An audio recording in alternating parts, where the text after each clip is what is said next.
China has a history of concealing issues. Photos of rust on the Liaoning aircraft carrier emerged years ago, leading to the Chinese government's ban on taking pictures of it. Professional cameras are now prohibited, and close up images of fourth generation fighter jets are rarely released to the public, possibly to avoid revealing defects. Online posts also highlighted maintenance issues. Some alleged that service providers cut costs by applying cheap, low quality paint directly over rust. This reportedly causes bumpy surfaces that peel off easily, worsening corrosion and increasing the need for repainting. In contrast, Taiwan openly displays its military assets. Warships and submarines are frequently photographed, the accuracy of the Shengfeng free missile is publicly documented, and Apache helicopters are showcased shortly after delivery, even with celebrity involvement. China maintains stricter secrecy, which critics attribute to lagging capabilities despite its claims. Chinese media responded swiftly. Their initial explanation stated, "Long missions cause rust. Large-scale removal requires a shipyard." This suggests pre-mission coating checks and repairs might be lacking, leaving major fixes for shipyard visits. Their second point claimed, "Small rust patches can be managed by the crew. China has extensive experience." However, photos show significant rust around the boat hatch, and at-sea rust removal typically requires high-pressure water guns or sandblasting equipment, tools not visibly used. Online users dismissed these defenses, delving into further allegations about the O-55's background. The O-55 is built with high-strength, low-alloy steel, intended to withstand seawater corrosion. Yet after just 2 years, the hull shows extensive rust. Posts on X alleged, "Funds for corrosion-resistant steel were diverted to buy villas for officials. Regular steel was used instead, and inspection reports were falsified." Additional claims emerged. The coating supplier, reportedly a general's brother-in-law, secured the contract through bribes and provided materials below civilian ship standards. Others stated that the anti-corrosion coating process deviated from requirements. One user, claiming an uncle worked at the shipyard, said the coating was too thin, but leaders approved it to meet deadlines. An anonymous source added, "They used low-grade industrial paint that failed salt fog tests and cracked within months." The harsh sea environment with wind and salt reveals these shortcuts, yet maintenance appears minimal. Crew members reportedly apply paint with brushes as a basic fix. In comparison, the US Navy's Arleigh Burke-class destroyers in service for decades manage rust effectively.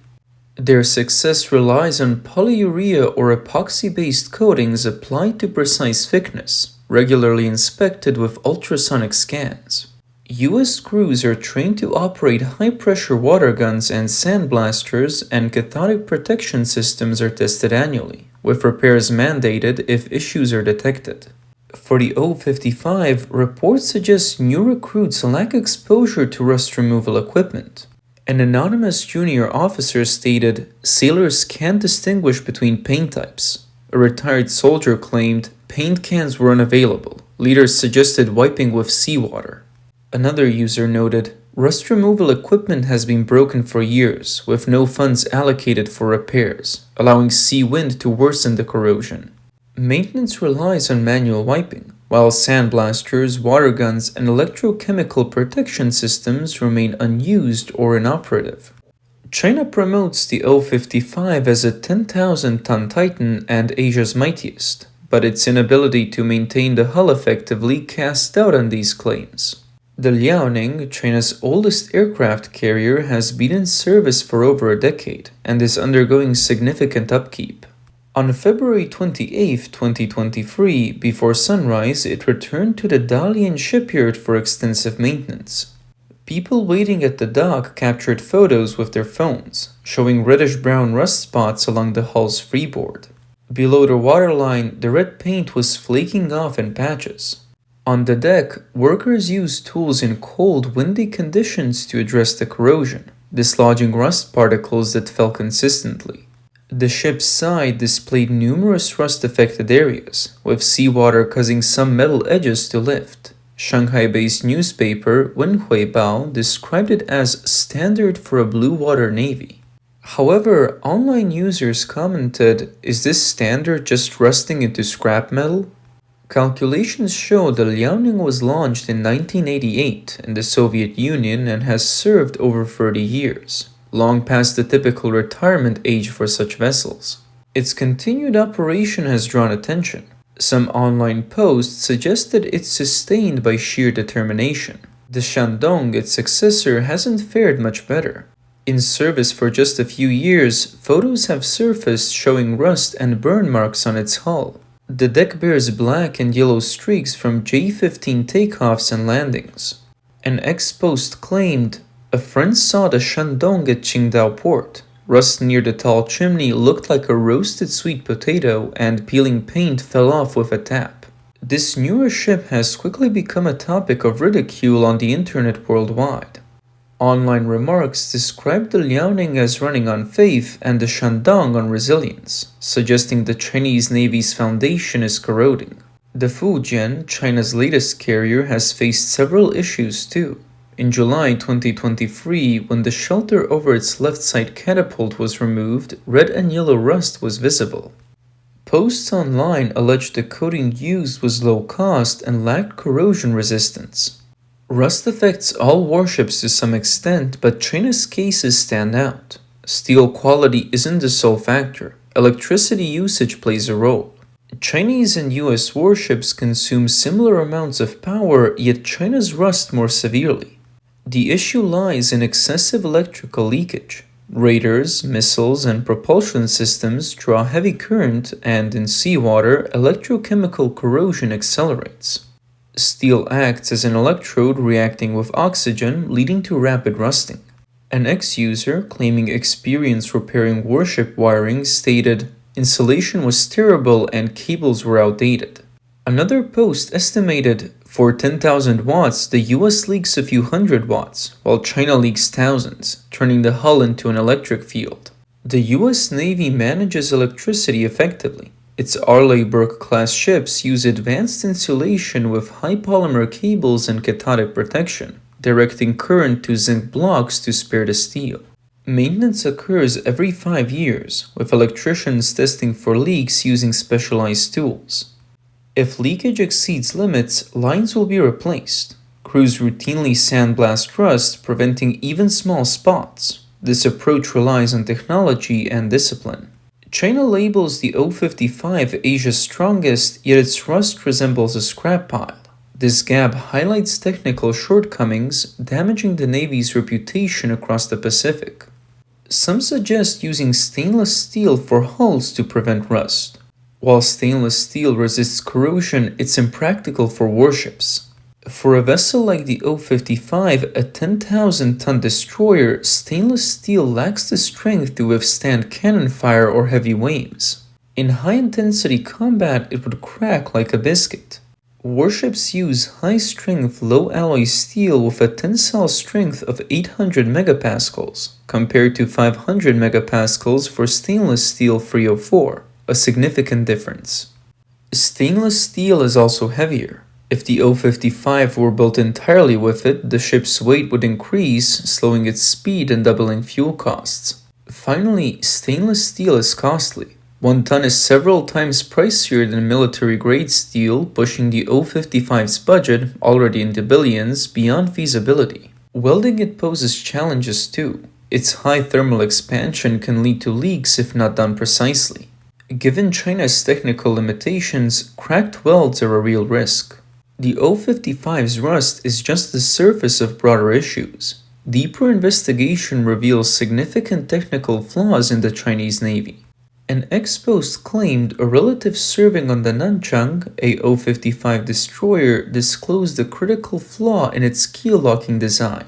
In waves over 2 meters, the hull's steel plates shift, and watertight compartments fail to seal, allowing water into the cabins.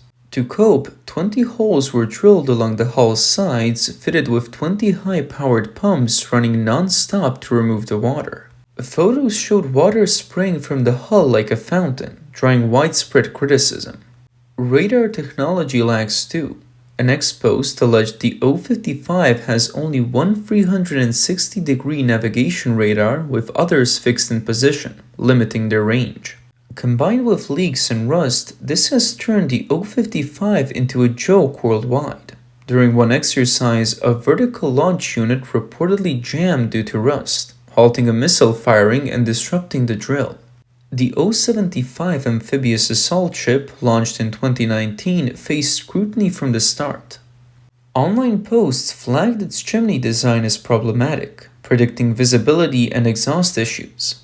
Sea trial photos from 2020 confirmed this. Antennas and sensors on the forward mast were blackened by soot. Claims surfaced that the O-75's diesel engines, based on an old French civilian design, produce heavy black smoke detectable kilometers away. Modern large warships rarely use piston diesel engines, favoring gas turbines.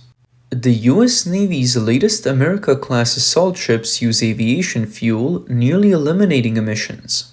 Estimates suggest the O-75's diesel tech is decades old, with high maintenance costs and frequent issues. Photos from sea trials showed crew members coughing, hinting at the exhaust's impact. This technical level explains the reluctance to share detailed footage, likely to avoid further ridicule. The Type O-55 destroyer, promoted by China as Asia's most powerful and a 10,000-ton Titan, has drawn skepticism about its actual combat capabilities. An ex-user analyzed its weaknesses. The O-55's air defense missiles can handle aircraft adequately but struggle to intercept ballistic missiles, with official claims limited to terminal phase defense. In contrast, the U.S. Navy's Arleigh Burke-flight-free destroyers excel at long-range mid-course missile defense and can target low-orbit satellites, potentially disabling an adversary's satellite network within 30 minutes of conflict. The O-55's radar, despite its size, is constrained by the Earth's curvature, detecting carriers only within tens of kilometers, while U.S. carrier-based aircraft can lock on from hundreds of kilometers away. Satellite guidance for the O-55 relies on low-orbit systems with poor accuracy and delayed signals. The U.S. Standard Missile-3 can neutralize satellites swiftly. The O-55's length-to-width ratio of 0.3 compared to Burke's 7.5 indicates weaker propulsion, slower turns, and a less robust structure. Its 6 generators produce just 10 megawatts, insufficient for radar power and cooling, undermining claims of it being an air defense command ship. China's assertions portray it as a tactical air defense vessel, but it lacks strategic significance. Plans to mass-produce improved O-55 variants have met doubt. An ex-user noted China's limited budget, with existing ships averaging only 30-year lifespans. Replacing them now with O-55s would strain finances. The US spends over $800 billion annually on defense, more than triple China's $250 billion. While the US maintains older ships cost-effectively, China's shipbuilding costs billions, with J-15 crashes and O-55 rust adding to expenses. Maintenance and training funds are reportedly scarce. Estimates suggest the O-55's per unit cost rivals the Burke flight-frees when systems are included, with labor savings minimal and upkeep costs substantial. The US invests heavily in its fleet yearly, while China's budget supports frequent Taiwan patrols, risking economic strain. A US Pacific Fleet officer reportedly remarked, "Let China keep circling, they'll run out of money and stall." Mass-producing O-55s without retiring older ships could drain reserves, while retiring them wastes resources. A pattern seen in Japan and Germany 80 years ago, where costly fleets led to collapse.